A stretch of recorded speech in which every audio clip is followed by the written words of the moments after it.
And we are back with another top 10 list here on the Zombies Don't Run YouTube channel. This week I decided to go for a little something more broad, and I went with my 10 personal favorite Scream Factory releases. This doesn't necessarily mean I'm saying these are the greatest movies they put out.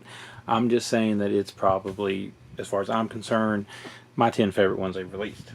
With that being said, we'll kick things off at number 10 with a box set. It is the Wreck box set. Now, I am a big fan of Wreck. Love all the movies. And absolutely loved getting that because up to that box set come out, you could only go and get a foreign imported Wreck 3 and 4 on Blu-ray. And I believe Wreck 4 was even a DVD-R when it was released here. Coming at number 9, not necessarily the best movie in the world, but I picked Without Warning. Now, up until Scream Factory released this hadn't been released at all, I don't think, which is one of the coolest things about Scream Factories. Over the years, they've been able to get some obscure stuff and some hard-to-find stuff and release it. Which brings us to number 8, the ever-infamous Poughkeepsie Tapes. Again, not a movie that I necessarily love, but it's a movie that we heard about for years and years, and the only people that were able to put it out were Scream Factory. Number 7, we have another at one time hard to get one, but it is the Video Dead, which comes with TerrorVision. This is, I believe, their first double feature they released, and it gave us 2 movies that everybody wanted, you know, for the price of one.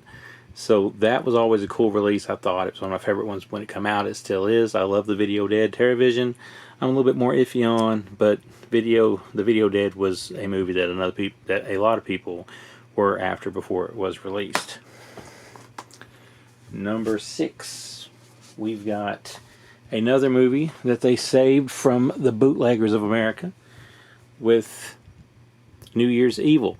Now, this, again, isn't a movie that I absolutely love by any means, but it is a movie that everybody had a bootleg of. Probably the most bootlegged movie next to The Mutilator, probably. And I also heard this is like their worst selling movie ever released, so maybe people decided to keep their bootlegs. I don't know, but it's worth an upgrade if you haven't. Number 5, one of my favorite movies of all time. It is the release of Silent Night, Deadly Night. If you own the Anchor Bay Blu-ray, you would see why someone would be head over heels with this release, because it improves on everything that Anchor Bay botched with their release.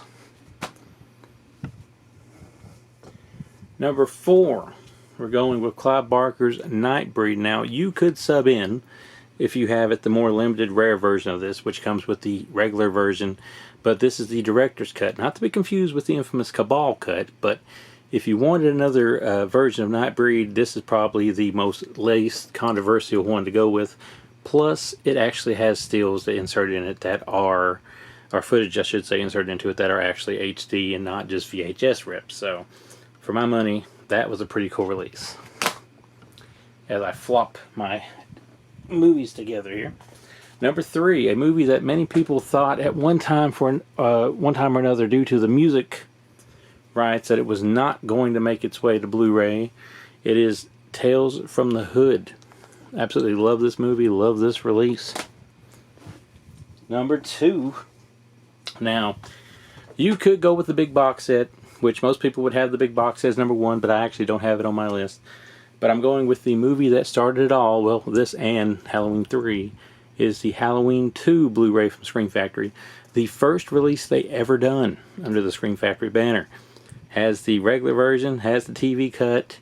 This is what started it all with the cool art by the Dude Designs. This is what instant love with Scream Factory when this came out. So, always going to love this release. And I put it above the box set just because it started it all. And number 1, I don't know if they're going to do any more releases like this in this fashion, but I went with the Creepshow release, which is a box with a book and all that cool stuff. If you love Creepshow, and I love Creepshow, this right here was an amazing release.